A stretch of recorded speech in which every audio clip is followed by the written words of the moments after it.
The rain had been falling for hours, turning the old family estate into a painting of shadows and silver.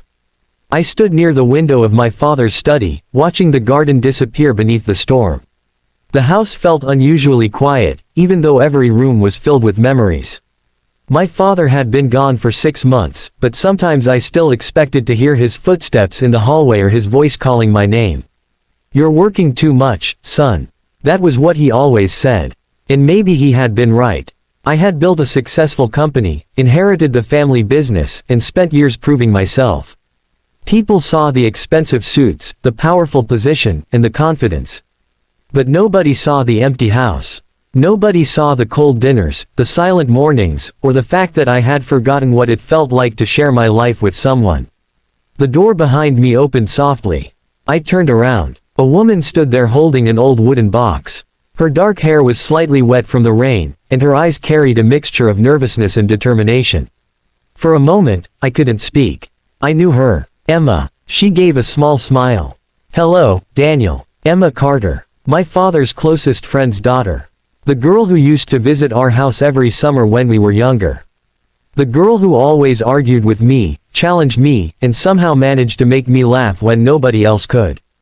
But life separated us. She left to study abroad. I stayed behind to run the family business. Years passed, and now she was standing in front of me again. "What are you doing here?" I asked. She looked down at the wooden box. "Your father left this for you." I walked toward her slowly. "My father?" She nodded. "He asked me to bring it to you when I returned." I took the box from her hands. It was old, covered with small scratches, but I recognized it immediately. It was my father's. I opened it carefully. Inside were photographs, letters, and a small envelope with my name written on it. My heart tightened. I opened the letter. "My son, if you are reading this, then I am no longer there to bother you with my advice." I smiled sadly. That sounded exactly like him. "You have spent your whole life building something, but I fear you forgot to build a life. A company can make you rich. A house can give you comfort. But only love can make a home." I looked up. Emma was watching me quietly. The letter continued. "I know you will argue with me. You always do. But I hope one day you understand. You don't need someone perfect. You need someone who knows your heart. Someone who will challenge you. Someone who will stand beside you. I believe you already know who that person is." My breath stopped. I folded the letter. "Did he tell you to come here?" Emma looked away. "Yes." "Why?" She hesitated. Then she whispered, "My father said you needed a wife." The words hung between us.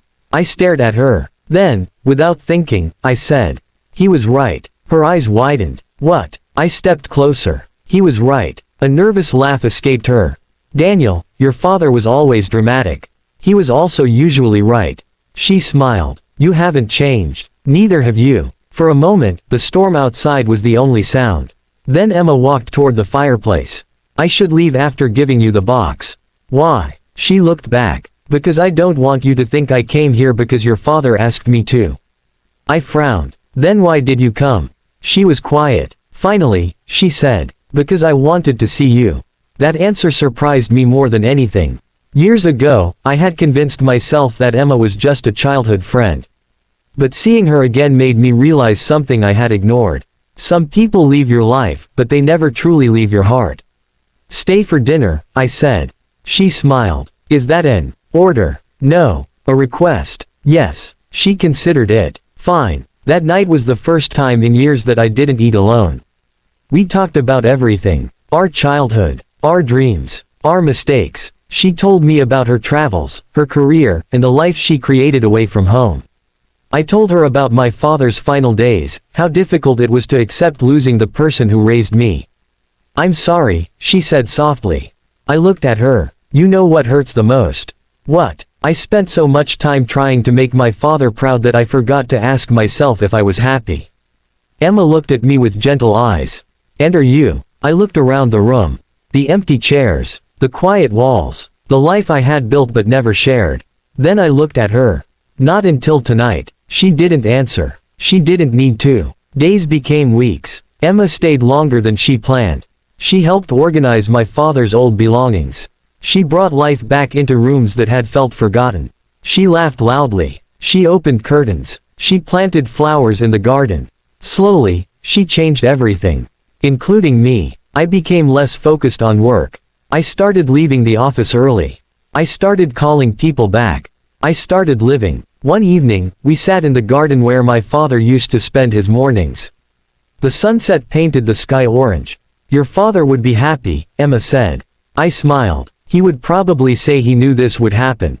She laughed. He really was impossible. He was. Silence settled between us. A comfortable silence. The kind that only exists when two people understand each other. Emma looked at me. Daniel. Yes. Do you still think your father was right? I knew what she meant. I looked at the woman sitting beside me. The woman who had returned to my life. The woman who had turned a house into a home. Yes, I said. She smiled. About needing a wife. I nodded. Yes. Her smile faded slightly. Daniel. I reached for her hand. But not because my father told me. She looked at me. Then why? I held her hand gently. Because I finally realized I don't need someone to complete my life. I paused. I need someone I choose to share it with. Her eyes softened. And who do you choose? I smiled. You. The garden became quiet. Then she laughed softly, tears shining in her eyes. You took long enough. I laughed. I know. Years later, when people asked me how I met my wife, I always told them the same story. I told them about my father. About the stormy night. About the wooden box. About the woman who came back into my life carrying a message from the past. And I always ended with the same words. My father said I needed a wife.